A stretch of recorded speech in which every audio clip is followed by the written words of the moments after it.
Welcome back to the KOAM News at Noon on this finally Friday in the 4 states. We've been somewhat busy this morning. Nothing too crazy across the area, but just a lot of stuff that we've been watching. Let's start with the Skywatch Storm Tracker, where, believe it or not, this is now, if I've been counting through the morning since 8, the 4th round of little showers have developed across southeast Kansas. Now they're moving off to the northeast, upwards of 60 miles an hour, but this makes the 4th round of some showers, maybe even a couple of rumbles of thunder up around the Fort Scott area since 8 this morning. Now we have our alert day today because of this. Starting officially at 1 o'clock, high wind warning, southeast Kansas, southwest Missouri through 7 this evening, and that is for wind gusts pushing 60 miles an hour, and they are already approaching that mark. Then we have red flag warnings, this zone through 10 o'clock tonight. For the rest of southeast Kansas, that's through 9, and then for northeast Oklahoma through 8 o'clock. Then we have a wind advisory for northeast Oklahoma through 7 o'clock.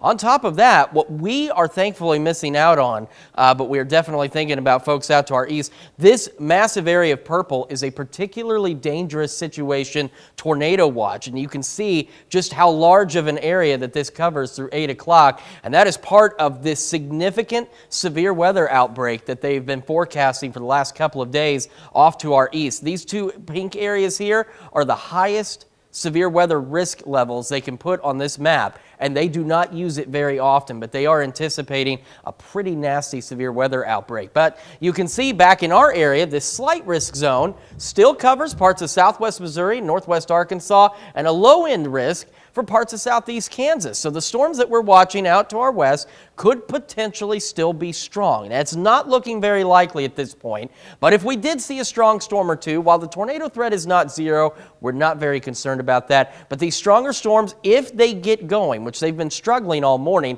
could produce some larger hail and some gusty winds outside of the already gusty winds we're getting across the area. So if we look here, there's a lot of scattered rain on this, but this is where we're looking at the possibility of maybe a few more thunderstorms developing as we head through the late afternoon. Again, this is a very low-end risk, and it's not very likely. These storms have been struggling all morning. Hence why I mentioned that was the 4th round that's attempted to get going across southeast Kansas. It just hasn't made it. Our camera, 7th and range line. We got mostly cloudy skies, sunshine out there. This thing's been shaking this afternoon. Same with the MoDOT camera at I-44 and range line as the wind speeds are really beginning to pick up. And the one from KDOT at US 69 and 400 just south of Pittsburgh, apparently mounted on a very sturdy pole because it has not been shaken too much.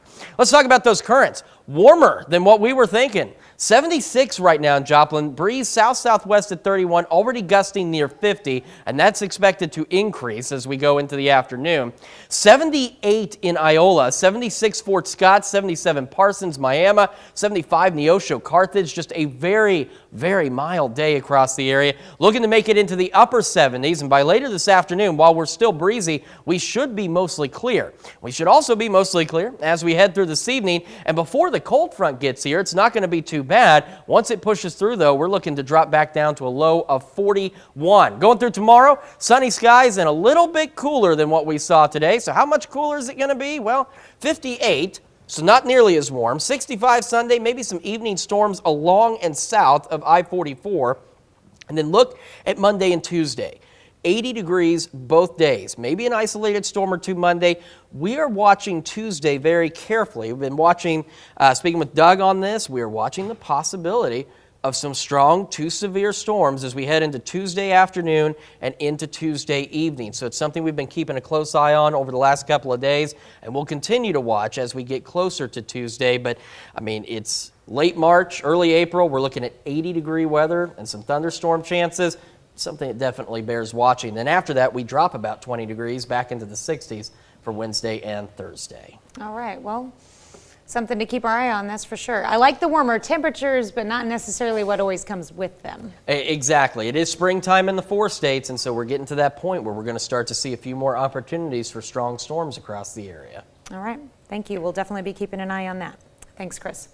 Well, stick around. It's Fish Friday in the Mr. Food Test Kitchen, and we're making a fresh catch fish scampi after the break.